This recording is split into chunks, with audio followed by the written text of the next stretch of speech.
सुनीता अपने इकलौते बेटे मोहन के साथ रहा करती थी। मोहन सुनीता का सौतेला बेटा था, इसीलिए सुनीता मोहन से जरा भी प्यार नहीं करती थी। लेकिन मोहन अपनी सौतेली माँ सुनीता से बेहद प्यार करता था। वो उसके लिए अपनी जान भी देने को तैयार था। ऐसे ही एक दिन मोहन खेत में काम करने जा रहा था, पर तभी सुनीता उसे आवाज लगाकर रोक देती है। मोहन, इतनी सुबह सुबह कहाँ जा रहा है तू? माँ, मैं खेत में काम करने के लिए जा रहा हूँ। शाम को जल्दी आ जाऊंगा। कोई जरूरत नहीं है खेत में जाकर काम करने की, और जमींदार तुझे इतने पैसे नहीं देता कि तू पूरा दिन उसके खेत में काम करे। एक काम कर, तू सरपंच के घर जाकर उसके घर की साफ सफाई कर दे। अरे, जितना पैसा जमींदार देता है तुझे उससे कहीं ज्यादा सरपंच देगा। और वैसे भी मैंने तेरे लिए सरपंच के घर में बात कर ली है। लेकिन माँ, हमने जो जमींदार से कर्जा लिया है उसको भी तो चुकाना पड़ेगा ना। हमारे पास इतने पैसे नहीं हैं कि इकट्ठे हम जमींदार के कर्ज को निपटा सकें। इसलिए मैं हर दिन जमींदार के यहाँ जाकर काम करता हूँ। पर अगर आज मैं जमींदार के पास नहीं गया तो हमारे कर्ज पे ब्याज लग जाएगा। जमींदार तुझे पूरा दिन रखता है अपने पास, लेकिन सरपंच तुझसे अपने घर का काम करवाकर तुझे फ्री कर देगा। इसके बाद तू यहाँ मेरी सेवा कर सकता है। वैसे भी मेरी तबीयत ठीक नहीं चल रही है कुछ दिनों से। मोहन अपनी माँ की बहुत इज्जत करता था, इसीलिए वो ठीक वैसा ही करता है जैसा सुनीता कहती थी। आज मोहन जमींदार के यहाँ न जाकर सरपंच के घर काम करने के लिए चला जाता है।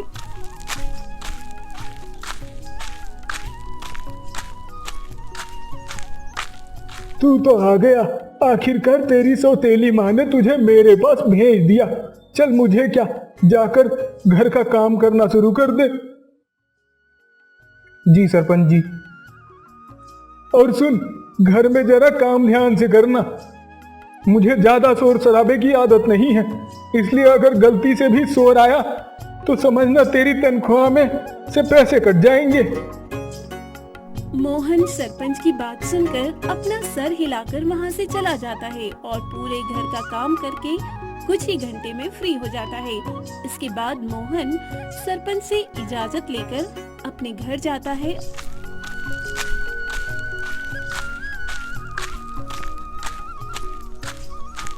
और अपनी माँ के कदमों में बैठ उसके पैर दबाते हुए कहता है, माँ, आज का काम हो गया। अब बताइए मैं आपके लिए क्या करूं? तेरा बाप तो मेरे लिए कुछ नहीं कर पाया, तो तू क्या करेगा? जब तू छोटा था तब तेरी माँ तुझे छोड़ गई थी और तब से मैंने तुझे पाला, और तेरी वजह से खुद की औलाद पैदा नहीं करी मैंने। लेकिन फिर भी तेरे बाप को मेरी कदर नहीं हुई और वो स्वर्ग सिधार गया मुझे यहाँ तेरे साथ अकेला छोड़कर।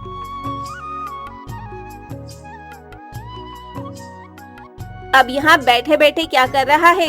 जा मेरे लिए एक कप चाय बना कर ले आ। ना जाने कैसी नालायक औलाद पैदा करी है, ना तो घर का काम करेगा और ना ही बाहर से पैसा कमा कर लाएगा। माँ की बात सुनकर मोहन वहाँ से रसोई में चला जाता है, तो वहीं गुस्से में बौखलाया जमींदार सुनीता के घर में आ धमकता है।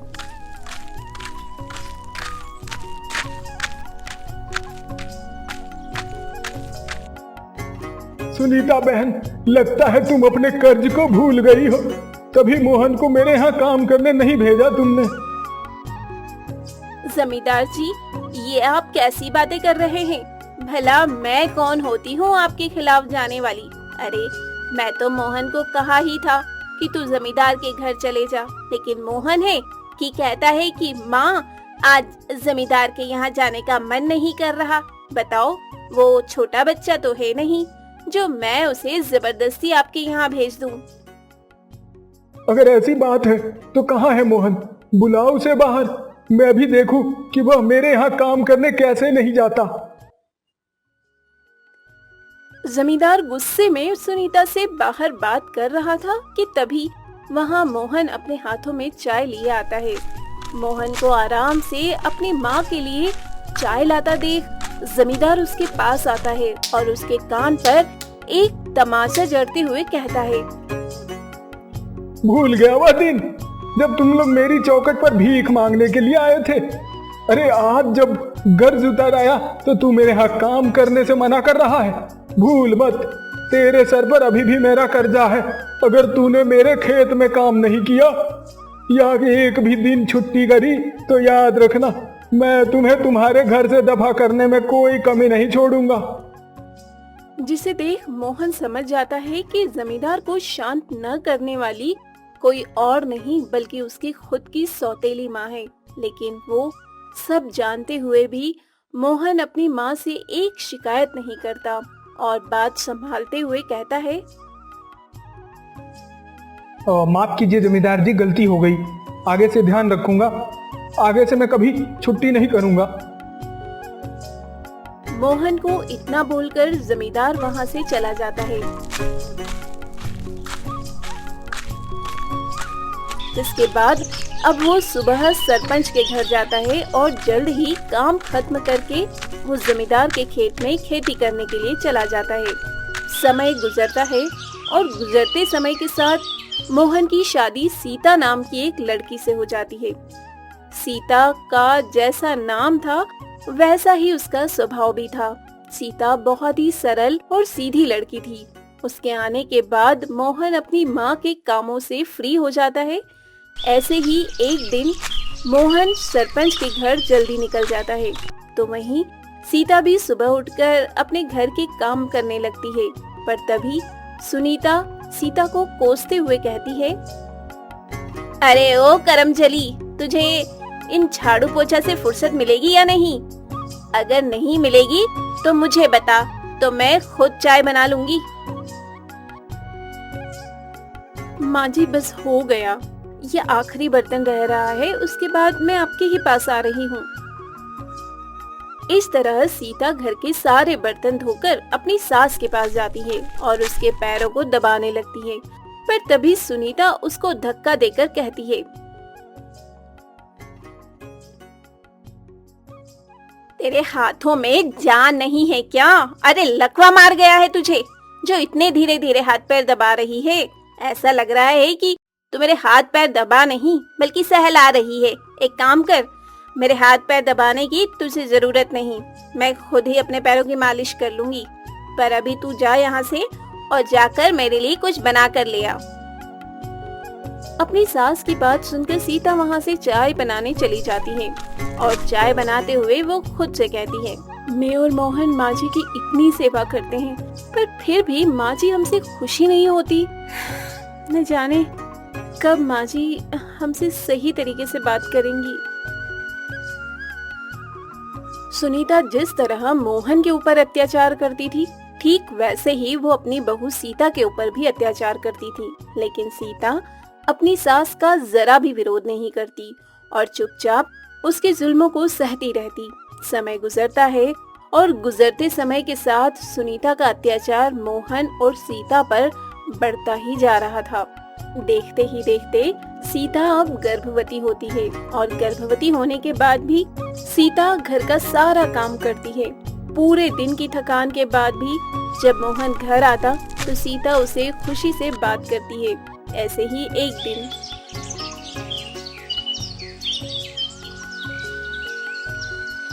देखना, हमारी बेटी ही होगी और वह बिल्कुल तुम पर जाएगी।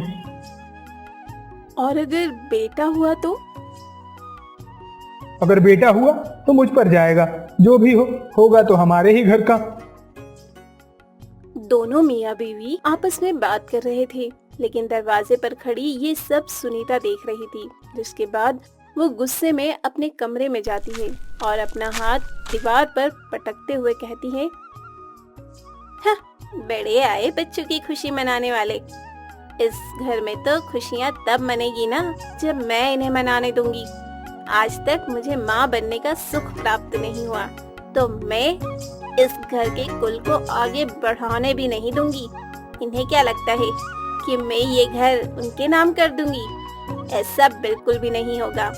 मैं इस कुल के पुत्र को इस दुनिया में आने ही नहीं दूंगी। जब मैं माँ नहीं बन सकी तो मैं सीता को भी माँ बनने का सुख प्राप्त नहीं होने दूंगी। इतना बोलकर सुनीता सो जाती है और अगले दिन वो देखती है कि सीता छत पर काम कर रही है। उसको काम करता देख सुनीता सीढ़ियों पर तेल गिरा देती है। अब आएगा मजा। अब देखती हूँ कि मेरा सौतेला बेटा और बहू अपने बच्चों की खुशी कैसे मनाते हैं। बहू, ओ बहू, अरे कहाँ है, जल्दी आ, सर बहुत तेज दर्द हो रहा है। जी माँ जी, अभी आती हूँ। सुनीता अपनी बहू को आवाज लगाती है। अपनी सास की आवाज सुनकर सीता जैसे ही नीचे आने को होती है, पर तभी वहाँ मोहन आ जाता है और उसको पकड़ लेता है, क्योंकि सीढ़ियों पर तेल गिराते हुए मोहन ने अपनी माँ को देख लिया था। इसलिए अब वो अपना गुस्सा बर्दाश्त नहीं कर पाता और लाइफ में पहली बार वो अपनी माँ को जवाब देते हुए कहता है, माँ आप इतनी नीच और घटिया हरकत करेंगी ये मैंने कभी सोचा नहीं था। अरे मैं मानता हूँ कि मैं आपका सौतेला बेटा हूँ, इसलिए आपने आज तक मुझे अपनी सगी माँ होने का प्यार नहीं दिया, कभी मुझे पढ़ाया नहीं, हमेशा मजदूरी वाले काम करवाए, हमेशा मेरे ऊपर जुल्म किए, पर मेरे मुंह से उफ तक नहीं निकली। आप मेरे साथ हमेशा बुरा बर्ताव करती रही, पर मैं चुप रहा और मेरी बीवी को टॉर्चर किया, उसके बाद भी मैं चुप रहा। यहाँ तक कि मेरी पत्नी ने आपको पलटकर जवाब भी नहीं दिया, लेकिन आज आप मेरे बच्चे को मारने की कोशिश की है। अब मैं चुप नहीं रहूंगा। आप हमेशा मुझे बोलती थी ना कि आपने मेरी वजह से कोई औलाद पैदा नहीं की। तो माँ मैं आपको बता दूं कि मैं सच से अच्छी तरह वाकिफ हूँ। मैं जानता हूँ कि आप कभी माँ नहीं बन सकती, लेकिन कोई बात नहीं, सबके कर्मों का हिसाब होता है। जब हिसाब होगा तब की तब देख लेंगे।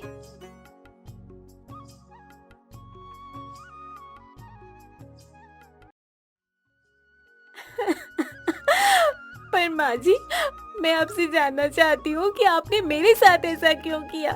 आखिर मैंने और मेरे इस बच्चे ने आपका क्या बिगाड़ा है?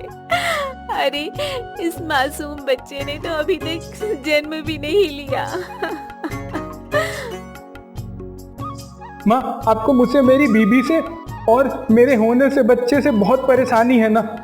आपको डर है कि कहीं ये जमीन जायदाद सब मेरे बच्चों के नाम ना हो जाए। तो ठीक है, इस घर में आज से आप अकेली रहेंगी, क्योंकि मैं सब कुछ सह सकता हूँ, लेकिन अपने बच्चों पर आई आंच जरा भी बर्दाश्त नहीं करूँगा। अपनी बीवी को लेकर अभी इसी वक्त इस घर से जा रहा हूँ।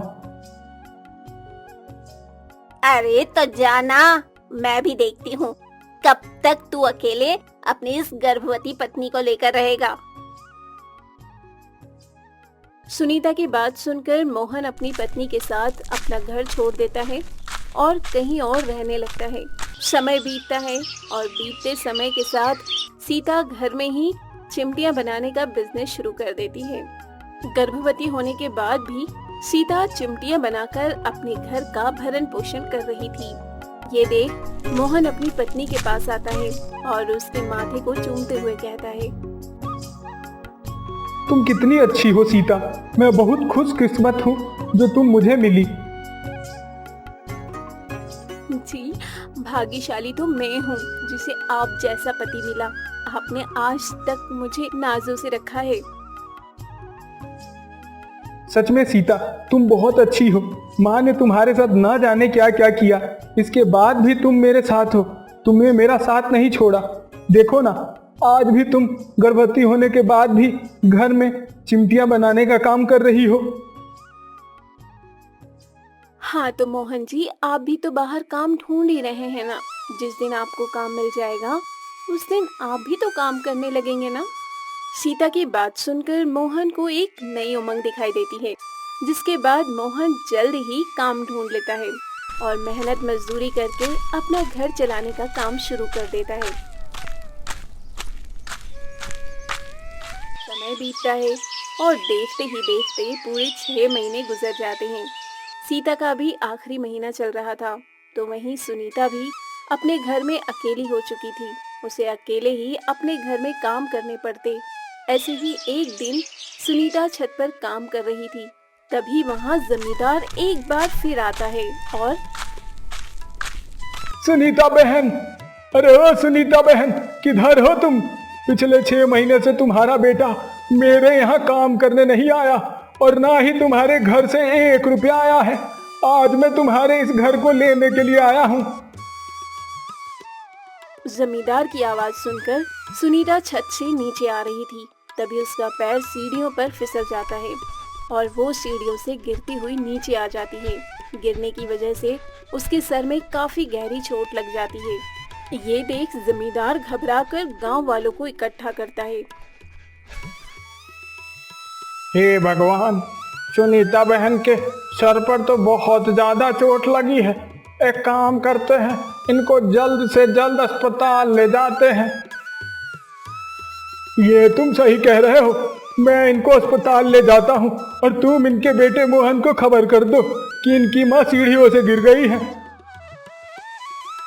इस तरह जमींदार सुनीता को अपनी गाड़ी में बैठाकर अस्पताल ले जाता है। तो वहीं वो आदमी भागते भागते मोहन के पास जाता है।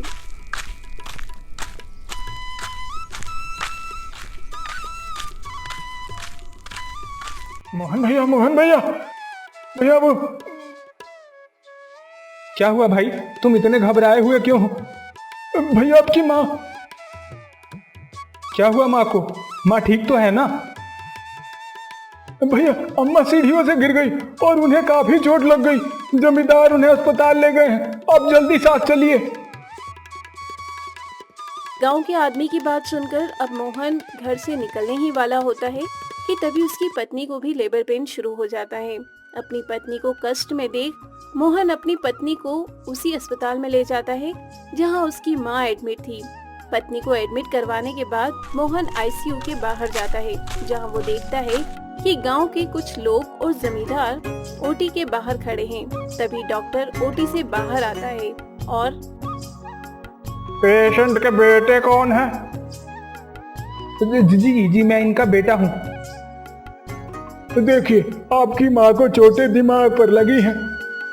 हम लोग उन्हें बचाने की काफी कोशिश कर रहे हैं, पर उनका इलाज करना बेकार है क्योंकि उनके पास अब समय नहीं है। इसलिए अगर आप चाहें तो आप अपनी माँ से मिल सकते हैं। डॉक्टर की बात सुनकर मोहन वहीं बैठकर रोने लगता है। मोहन, खुद को संभाल और जा आखिरी बार अपनी माँ से मिल ले। मोहन अपनी आंखों के आंसू पोंछकर अंदर जाता है और उसके पीछे गांव वाले भी जाते हैं।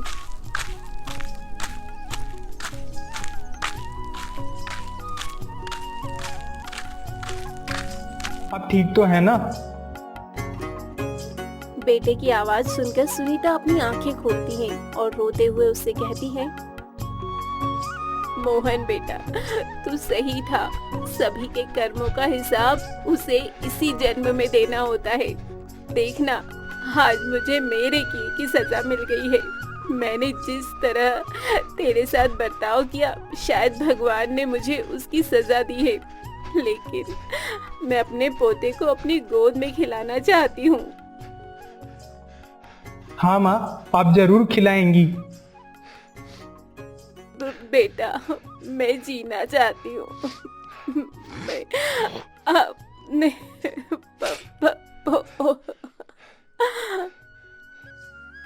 सुनीता आगे कुछ बोल पाती उससे पहले ही वो अपना दम तोड़ देती है। सुनीता की अधूरी इच्छा देख गांव के लोग आपस में बातें करते हैं। बेचारी के साथ बहुत बुरा हुआ है। गलत तो हुआ है, पर इनको इनके पापों की सजा मिली है। देखो ना, एक तो खुद माँ नहीं बन सकी, ऊपर से अपने बेटे बहू पर हर समय अत्याचार करती थी। मैंने तो सुना था कि इसने अपनी बहू का गर्भ गिराने की भी कोशिश करी थी, तभी मोहन अलग हुआ था अपनी माँ से। अब जैसा करेगी वैसा ही तो भरेगी ना। गांव के लोग तरह तरह की बातें बना रहे थे, पर मोहन कुछ नहीं बोलता। तो वहीं दूसरी तरफ मोहन को पता चलता है कि उसको एक बेटा हुआ है। मोहन ने अपनी माँ को खो दिया था। उसको समझ नहीं आ रहा था कि वो अपने बेटे के होने की खुशियाँ मनाए या माँ के मरने का गम। इस तरह मोहन अपनी माँ का अंतिम संस्कार करता है और आने वाले समय में वो अपनी बीवी और अपने बेटे के साथ खुशी से रहता है।